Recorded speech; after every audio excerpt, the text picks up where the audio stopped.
RV आज पूर्णपणे बरी झाली होती. तिच्या चेहऱ्यावर परत तेच निरागस हास्य उमटलं होतं.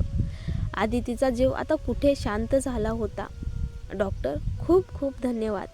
आज माझी लेक परत हसते. आदितीच्या डोळ्यात कृतज्ञतेचे अश्रू होते. काळजी करू नका, आता आरवी पूर्णपणे सुरक्षित आहे, डॉक्टरांनी आश्वासन दिलं. रुद्रने आरवीला उचलून घट्ट मिठी मारली. बघ आदिती, आपली मुलगी किती स्ट्रॉंग आहे. घरी परतल्यानंतर देशमुख वाड्यात पुन्हा हास्य फुललं. 3 महिने आनंदात गेले. आरवीचे छोटे छोटे आवाज, तिचे हातपाय हलवणं, तिचं हसणं, सगळं घर जिवंत झालं होतं. आज आरवी 6 महिन्याची झाली होती. हॅपी 6 मंथ माझ्या बाळा. आदितीने आरवीच्या गालावर किस केलं.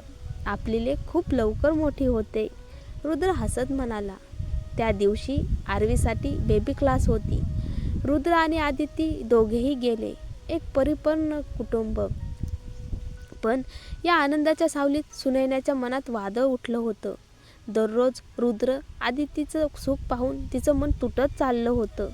एकटेपणा, मत्सर, अपूर्ण प्रेम सगळं एकत्र दाटून आलं. त्या रात्री ती बाहेर गेली. मनाला थोडा विसावा हवा होता, पण नियतीने वेगळंच लिहिलं होतं. 1 महिन्यानंतर सकाळपासून सुनैना अस्वस्थ होती. उलट्या, मळमळ. तिने चाचणी केली. 2 रेषा. तिच्या हातातून किट खाली पडलं.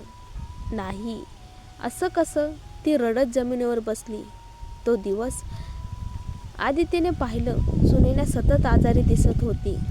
सुनैना, तुला बरं नाही वाटतंय? डॉक्टरला दाखव, आदिती काळजीने म्हणाली. नको वहिनी. सुनैनाचा आवाज थरथरत होता. रुद्रही तिथे आला. काय लपवतेस सांग. सुनैनाच्या डोळ्यातून अश्रू ओघळले. मी गरोदर आहे, सुनैनाने थरथरत्या आवाजात सांगितलं.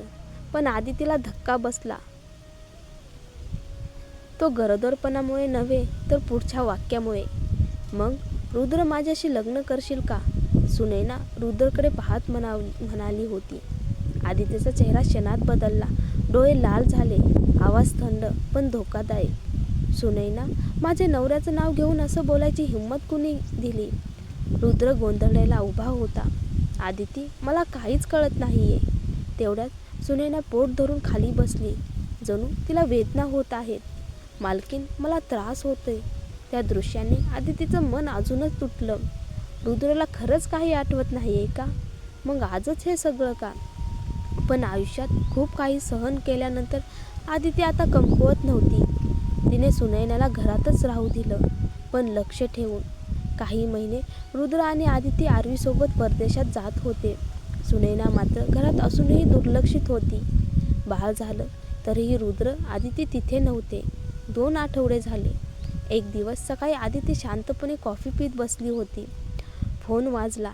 आदिती, तू कुठे आहेस? रुद्रचा आवाज काळजीत होता. हॉस्पिटलमध्ये. काय? आरवी ठीक आहे ना? रुद्र घाबरला. आरवी ठीक आहे. तू मोकळा असशील तर लगेच ये. रुद्र धावतच आला. रुद्रला कळलंच नाही, पण आदिती डॉक्टरची मुलगी होती आणि आज तिचं शिक्षण उपयोगात होणार होतं. मी सुनैनाच्या मुलाचा आणि तुझा DNA नमुना घेतलाय, आदिती शांतपणे म्हणाली. रुद्र हादरला. आदिती, तुला काही हरकत तर नाही ना? जर तो तुझा मुलगा निघाला तर तू जबाबदारी घेणारच. पण आधी सत्य कळू दे. 6 तास गेले. डॉक्टर फाईल घेऊन बाहेर आला. दोघांनी एकत्र रिपोर्ट उघडला. नमुना A आणि नमुना B जुळत नाही. रुद्र त्या बाळाचा पिता नाही.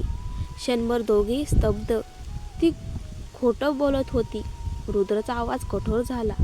घरी परतल्यावर सुनैनाच्या खोलीतून मोठा आवाज येत होता. ती घरगुती नोकरवर्गावर ओरडत होती. माझ्या मुलाची कंगवा हरवलेस? आदिती शांतपणे पुढे आली. तिने कंगवा हातात धरला. ही शोधत होतीस का? सुनैनाचा चेहरा बदलला. मला उत्तर दे, आदिती थेट म्हणाली. तुझ्या मुलाचा वडील कोण? अर्थातच रुद्र. सुनैना अजूनही खोटं धरून होती. आदितीने तपकिरी लिफाफा पुढे केला. हे बघ. सुनैनाने रिपोर्ट वाचला आणि तिच्या हातातून कागद खाली पडले. रुद्र पुढे आला. तू आमच्यावर खोटा आरोप केलास. मी तुझ्यावर केस करू शकतो. सुनैना घाबरून गुडघ्यावर बसली. माफ करा, माझं बाळ लहान आहे, मला माफ करा. बाळ रडत होतं. ती त्याला जवळ घेऊन रडली. चांगला माणूस बन बाळा. आदितीचं मन द्रवलं. रुद्र, तिला माफ कर, ती हळूच म्हणाली.